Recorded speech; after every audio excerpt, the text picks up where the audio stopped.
we can get one of those to you. And we'll begin momentarily. Thank you.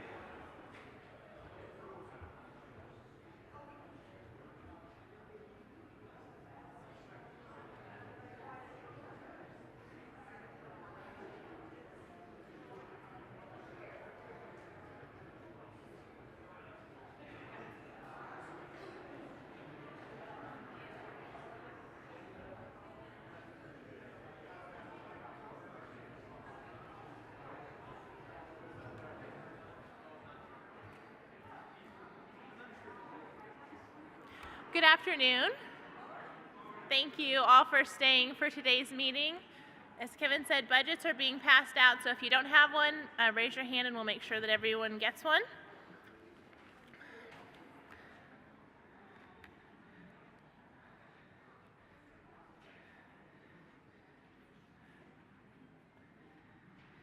Looks like we might still need a few over on this side over here.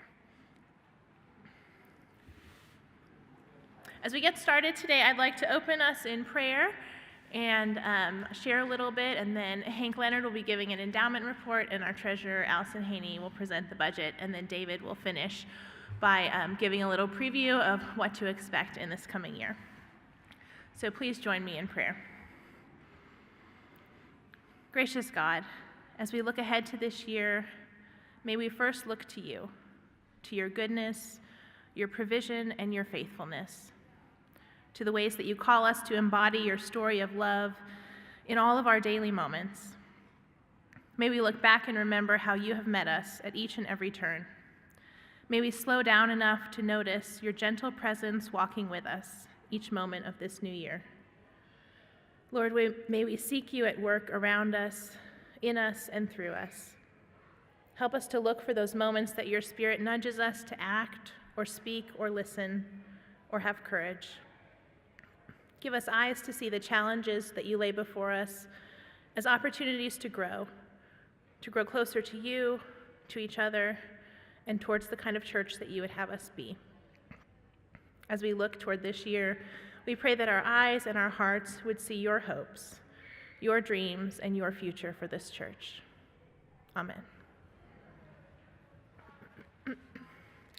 So you'll see in just a few moments that we've had a very strong year financially, and one of the purposes of today's meeting is to approve the budget for 2024. But we were also really delighted this year to welcome over 79 new members who have become part of our church. And that means that in the last 24 months, over 200 people have decided to call Harvard Avenue their church home.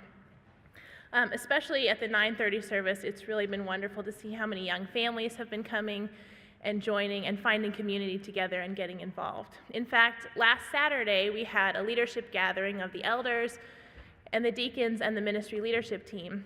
And David asked everyone in there to raise their hands if they had been here for less than 3 years. And over half of the people in that room who are already in positions of leadership had only joined in the last 3 years. So it's been so wonderful to see how people are able to get involved and connected in meaningful ways. Also, welcoming 200 people in 24 months has caused us to really lean into our value of radical hospitality, and I'm grateful for the ways that you as a congregation have adapted and stretched and really created a warm welcome for so many people to come and join our community. We've made strides in strengthening that community this year. We have over 19 life groups meeting, and that means that 50% of our active membership is active in either a life group or a Sunday school class on a regular basis. So we're very pleased to see that number and hope to continue to have it grow. Thanks to your generosity, our total outreach giving for this year was $214,000. Now that, of course, doesn't include all the ways that you serve on a regular basis, and it doesn't include the ways that our building is opened up for so many people, for recovery groups, for tutoring, for different groups like foster parent training to use our facilities so that they can continue to do their ministry as well. We know that it's been a year of a lot of transition, but your dedication and resilience and dedication to our mission has allowed this to be a place where so many people have found a home and found a community and found the love of God. And I hope that you'll join me in looking forward to this next year with great hope for all that God will continue to do here at Harvard Avenue.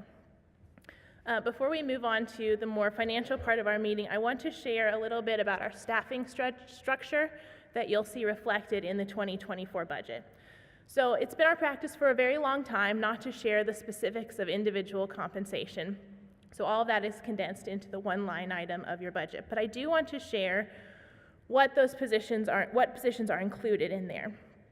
So as you know, we have several open positions, but what we decided this year was to budget for a fully staffed staff for a full 12 months. So the budget that you see before you shows what it would look like if all of these positions were filled for 12 months. We chose to do this because, number one, it's hard to predict when we're going to fill these positions, and we wanted to be conservative. But more importantly, we wanted to demonstrate that our giving today is able to support a fully staffed structure. We did not want to get to the end of the year and hope that 2025 would be enough to do that.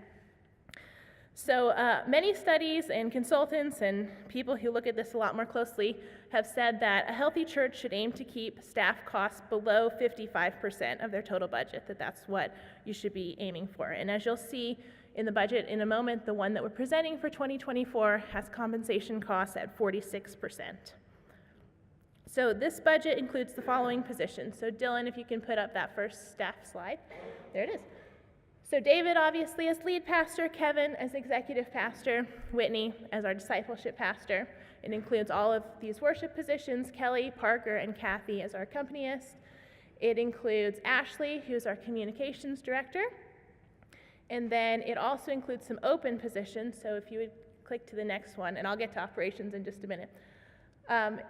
So this year, because Dylan has accepted a new position and we're sad about that and excited for what that means for him, Ashley will be taking on some of those roles and moving more fully into her role as communications director.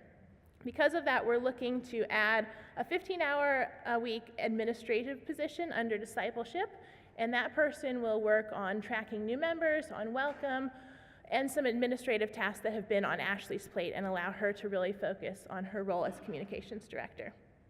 As you're probably aware, we are actively seeking a family pastor, a youth minister, and a children's minister. That continues to be our top priority, and we hope to have those positions filled soon. And under operations, we have John Morrow, who is doing our finances right now, and he has been a great gift to us this year, but he will be moving into a part-time operations director role. And what he will be doing is providing more of the big picture financial oversight. He'll be helping us with reporting. He'll be helping the endowment trustees with their reporting and record keeping as they need it. He'll be helping to forecast and some of those larger picture items. And we're looking to hire then a bookkeeper who will handle just the day-to-day financial tasks. And then, of course, we have Bud Hart, who's our facilities, and he just does a wonderful job with his team of keeping the facilities looking great. And you may not notice all the hard work that he puts in because it's just done so efficiently and quietly, but he helps this building continue to be an expression of our hospitality and a welcoming place. So we're so grateful for all he has done. So what you see up here, all of these positions are reflected in that total personnel number that you see on your budget at a full 12 months. And that is what we're hoping to have as our staffing structure by the end of 2024. So at this time, I would like to introduce Hank Leonard, and he is one of our endowment trustees, and he's going to present the endowment report, and then we'll move on to the budget after that.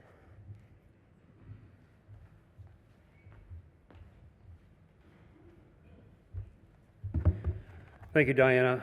The first thing I would like to do is make certain that everyone knows the trustees that help manage the endowment trust every day. One or two of us are here. One is homesick. We wish him well. But that is Ryan Bouchon, who is sick. Jason Dent. Jason, would you stand up and at least let everyone see who you are? Interestingly enough, of the three trustees, all of us have been former moderators of the church. All are professionally trained in financial field and financial management. All are active members and participate as team members on other teams in the church. And importantly, all of us have either had children or grandchildren who have participated and grown up in this church. So we're happy about that. Now for just a little bit of reflection.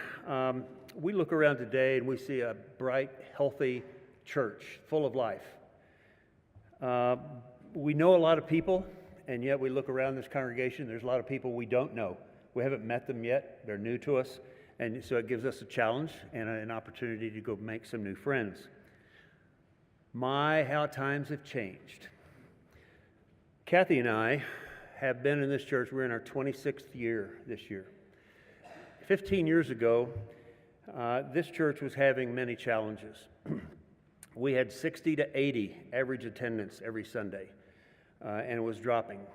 And for special Sundays, Easter and Christmas, we would have 125, maybe 150, but that was dropping as well.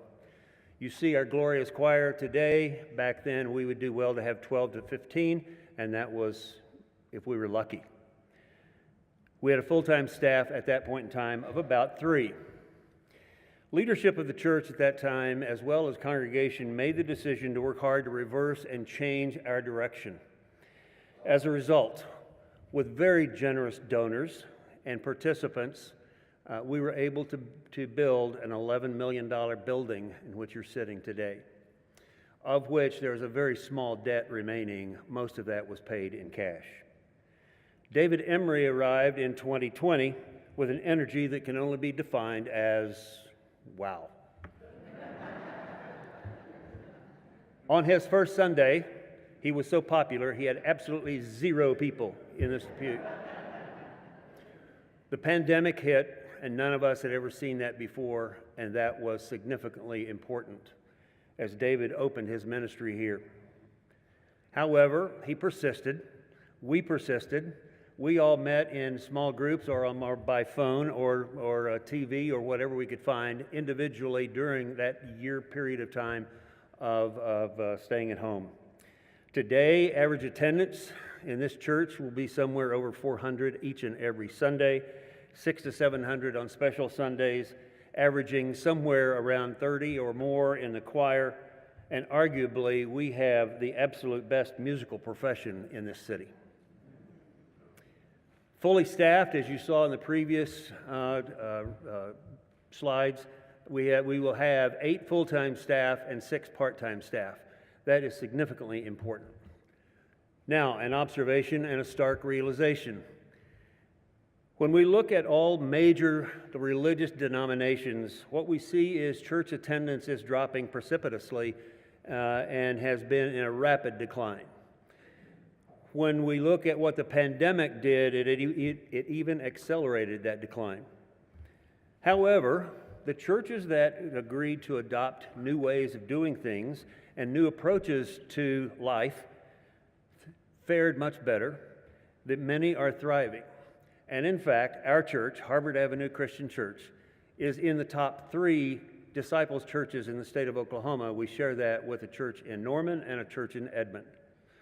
I would say also that we're probably, from what I know, we're probably in the top 1% of disciple churches in the United States.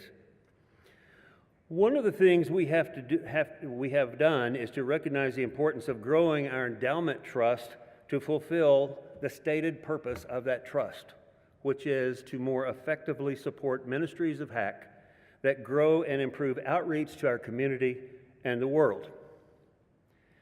So, what have been the results? Well, let's look at the first result. There it is. In 2022, I want to take you back just a year. We began a balance of $493,000.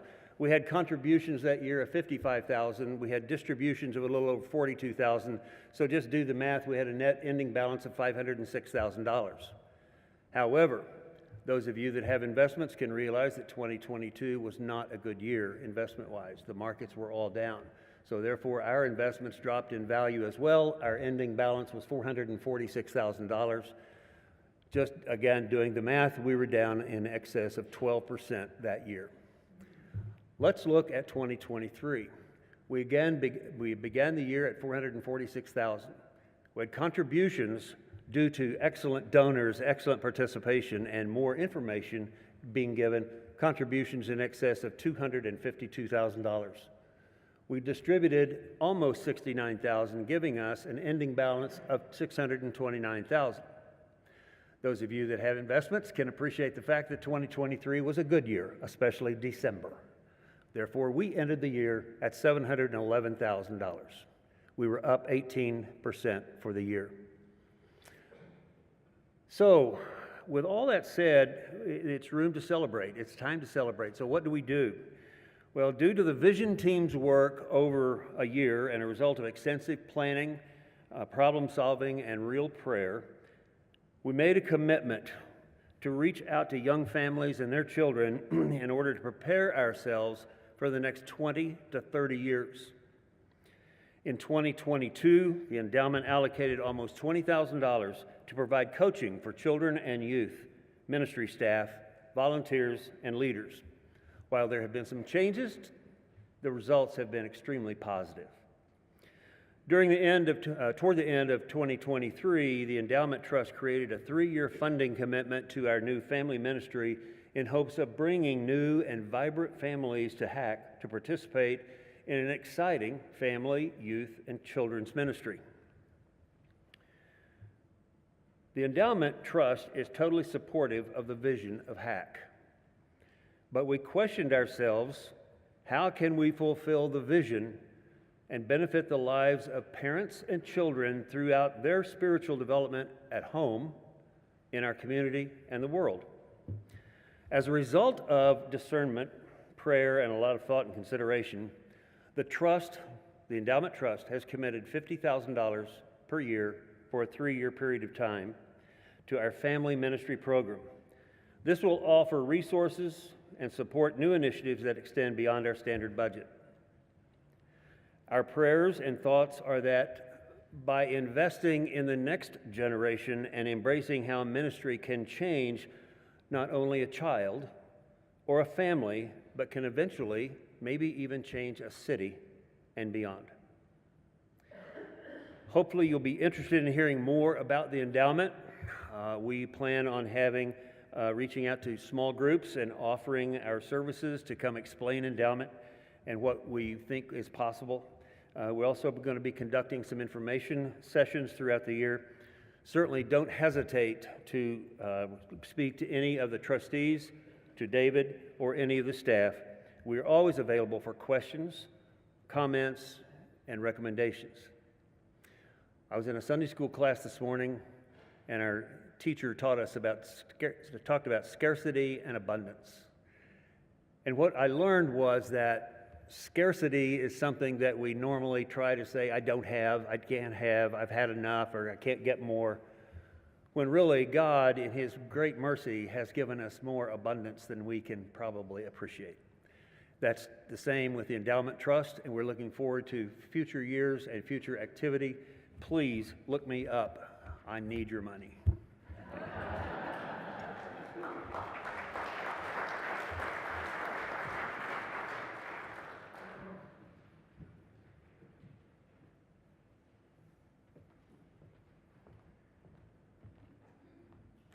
Hi, everyone. Great to see such a good crowd here today. So hopefully you received this piece of paper, and it has our 23 budget and our 23 actual results, and then our 24 budget. So before touching on the 24 budget, I wanted to just give a brief snapshot of our 23 results.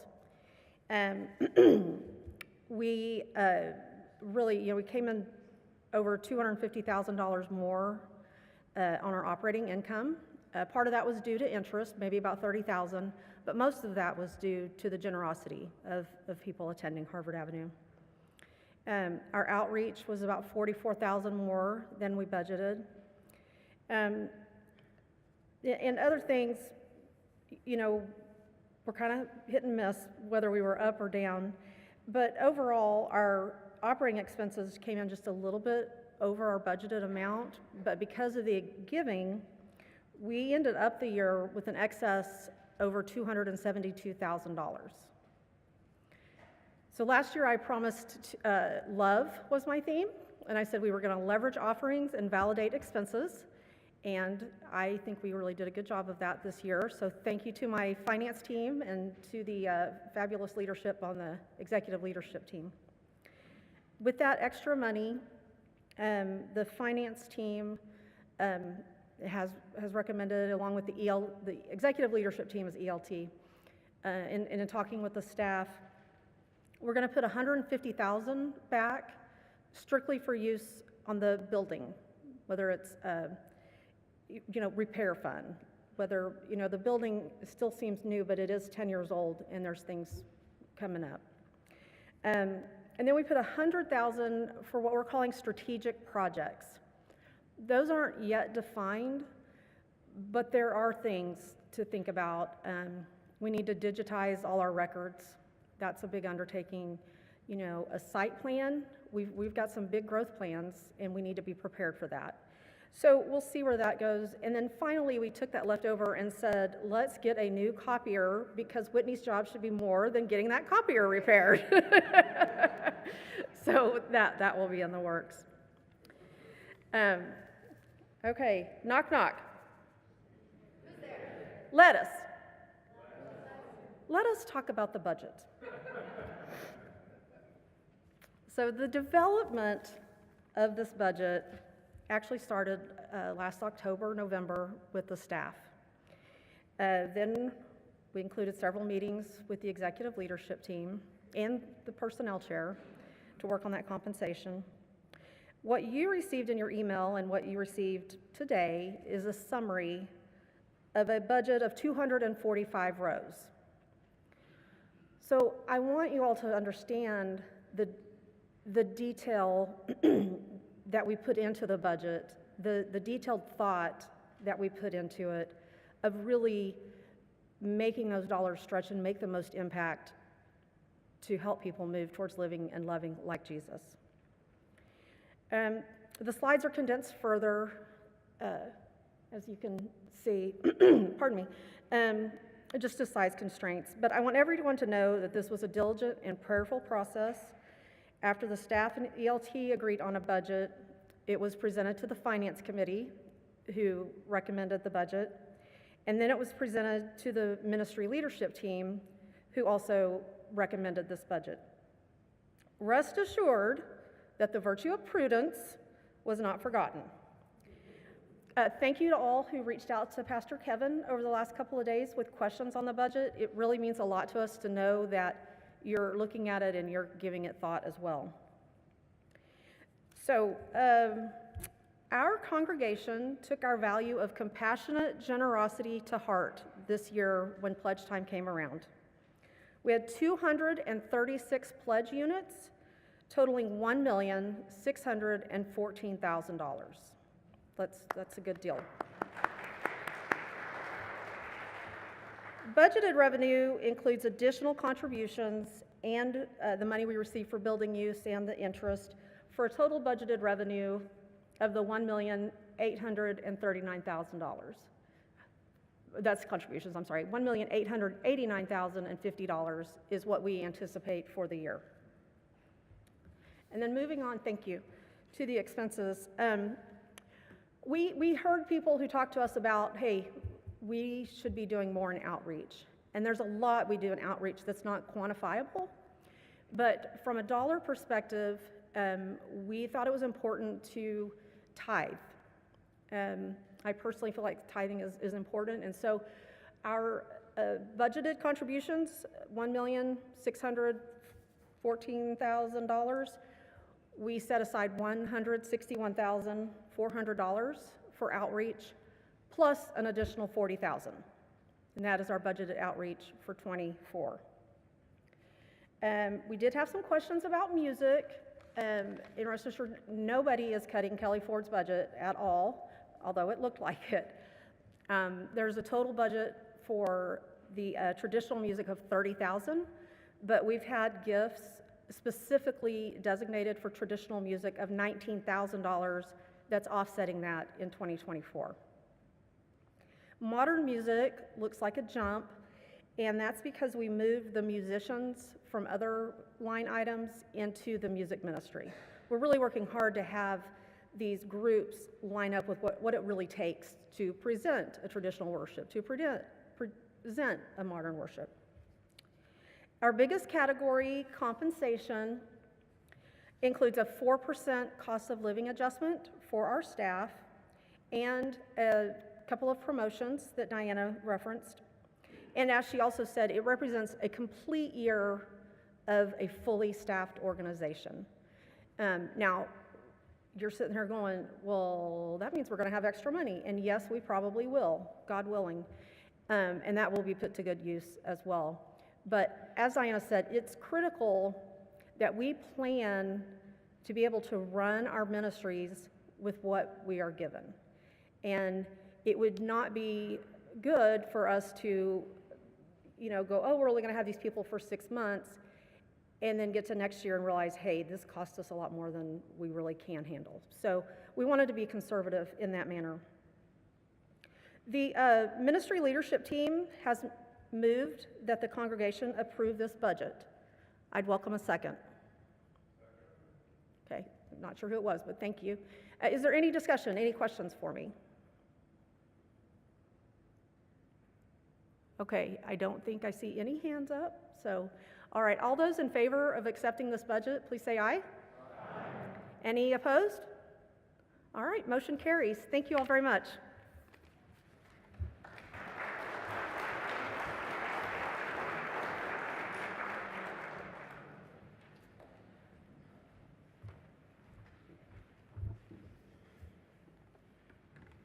I have served some wonderful congregations, some wonderful churches, and every church I've served, they've done their best faithfully to serve their community.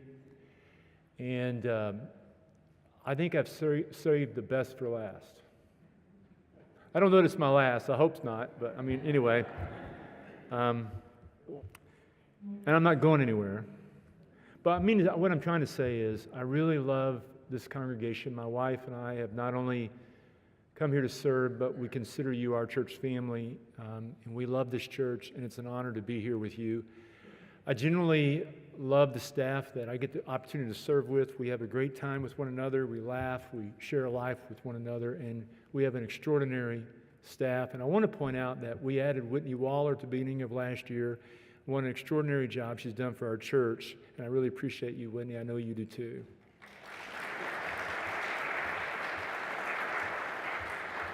The other thing is that we have extraordinary leaders who give their time. Diana Breen is an extraordinary moderator. Kyle Simmons, a wonderful vice moderator. Our trustees, our elders and deacons are just great people.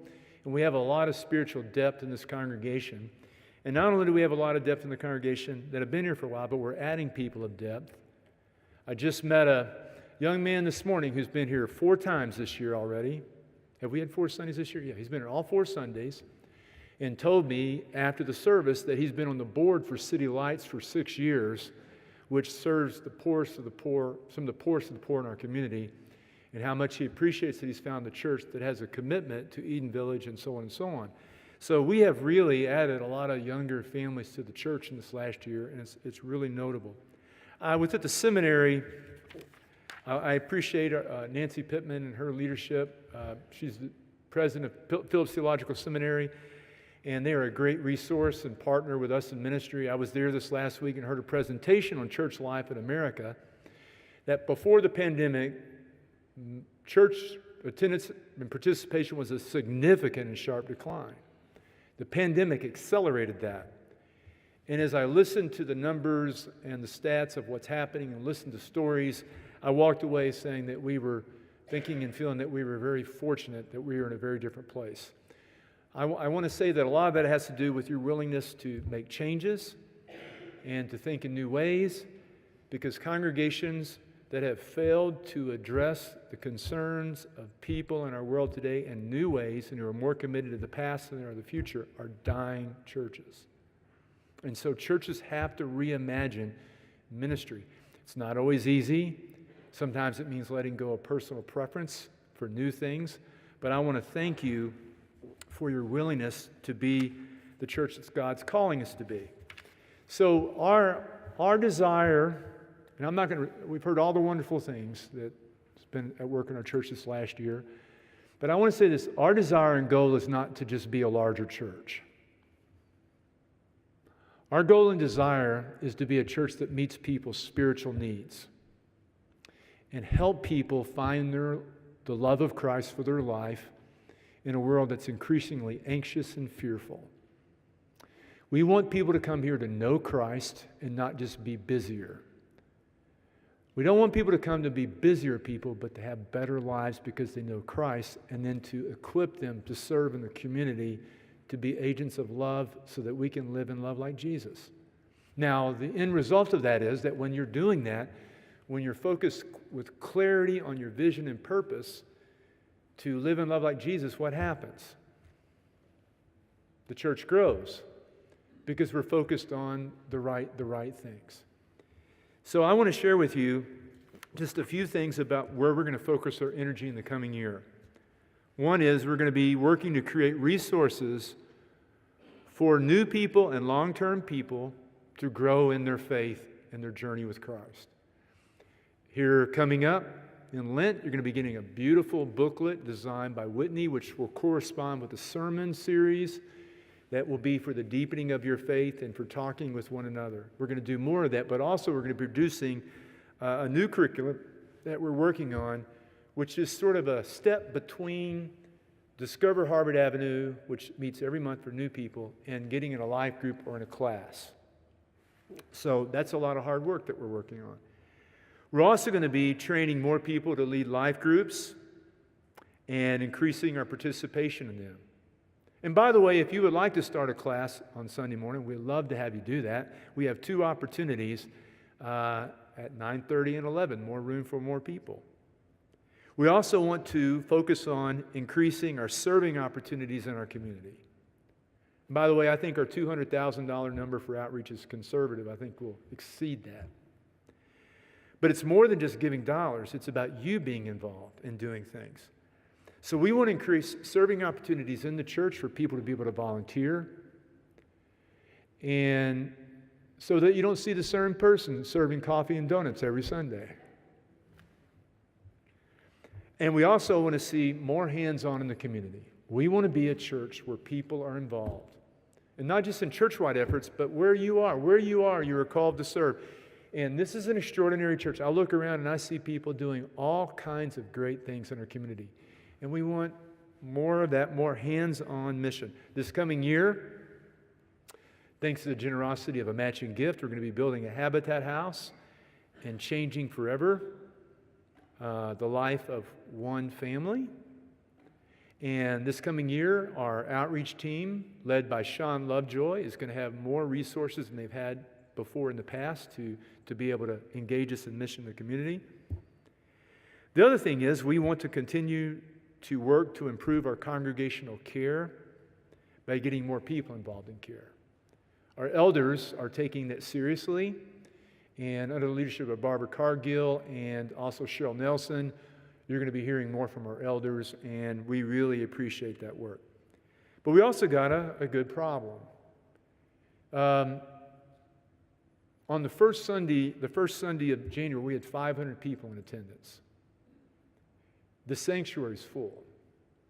And if our growth continues, which we expect it will, and I fully expect that we're going to see a significant growth, pray that we'll see a significant growth of the number of families and children and youth participating in the life of our church through the plans we have in place, that we're going to run out of space, and that's going to require us to think of some creative ways to address that. Let me end by saying this. I want to talk just for a moment about family ministries. This is a new idea for our church. In family ministries, in the past, we've had very faithful leadership in children and youth ministries for a long time, and now we've had a transition this year. And we're moving to a different model. And I want to read you the scripture. It's in Psalms 145. It says this: "Great is the Lord and most worthy of praise. His greatness no one can fathom. One generation commends your works to another. They tell of your mighty works." Did you catch that? One generation passing on to the next generation the mighty works of God. They speak of your glorious splendor. They tell of your power and your awesome deeds. The Lord is compassionate and slow to anger, rich in love. The Lord is good to all, gracious to all, compassion to all. And one generation is responsible for passing it on to the next generation. The way families participate in the life of the church today is different than it was 10 or 15 years ago, and we're not going back. Families are not here every Sunday. They have very busy lives. And so if we continue to operate in a model that we had in the past, it's not going to reach the needs of families. So as we looked at our families and talked with our families and looked at where we were as a church and what's happening in our community where churches that are reaching families, we're going to a more holistic model. And so that's why we're going to be calling a family pastor.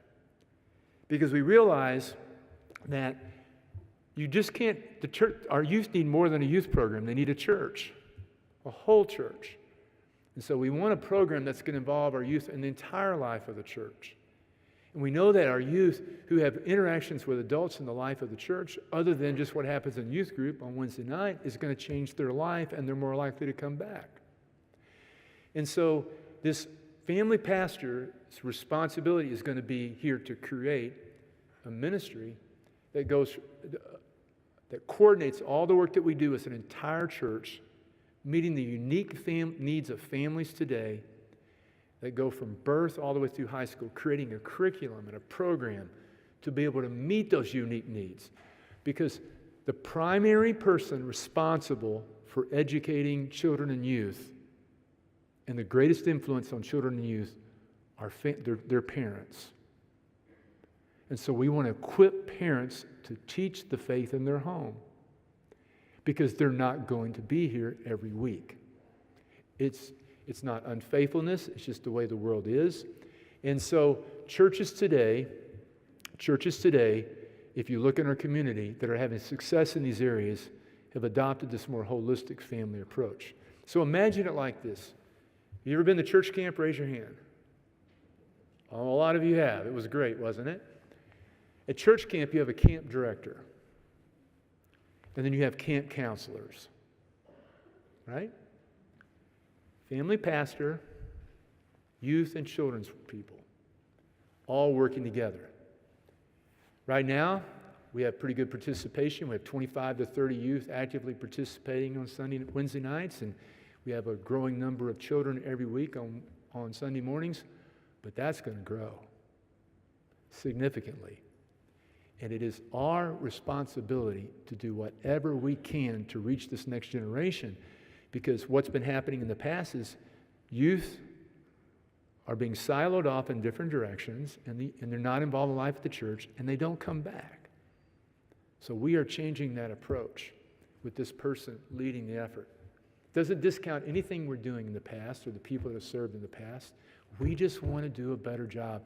And I am so thankful for the commitment of the endowment and of this church to get behind this and to make this effort, because we want children and youth who grow up here to love Jesus, to follow Jesus, and to be Christ followers as lawyers and doctors and nurses, to change the world. That is the greatest legacy we have, is passing on our faith to the next generation. And one of the things, you look around, you see, how many of you guys seen the guy standing in the back with the cap on? Riley? You don't know him. Riley's a junior in high school. But Riley shows up here he's junior in high school, shows up every Sunday morning at 9 a.m. and volunteers. He's been discipled by Dylan Ford. He now knows how to run the live stream today. He was working the camera. Now he's learning how to run the PowerPoint. He's doing all those jobs, and he's going to be creating a team of young people around him to help him. That's what we're talking about.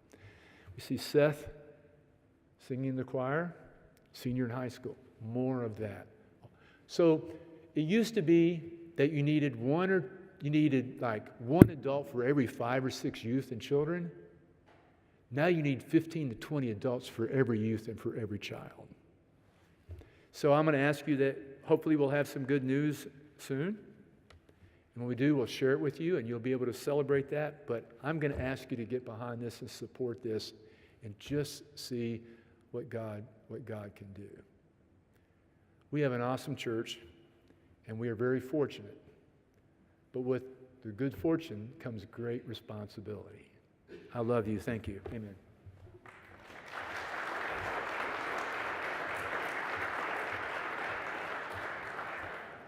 Thank you all so much for being here today and for your commitment and your participation. We appreciate it very much. And with that, today's meeting is adjourned.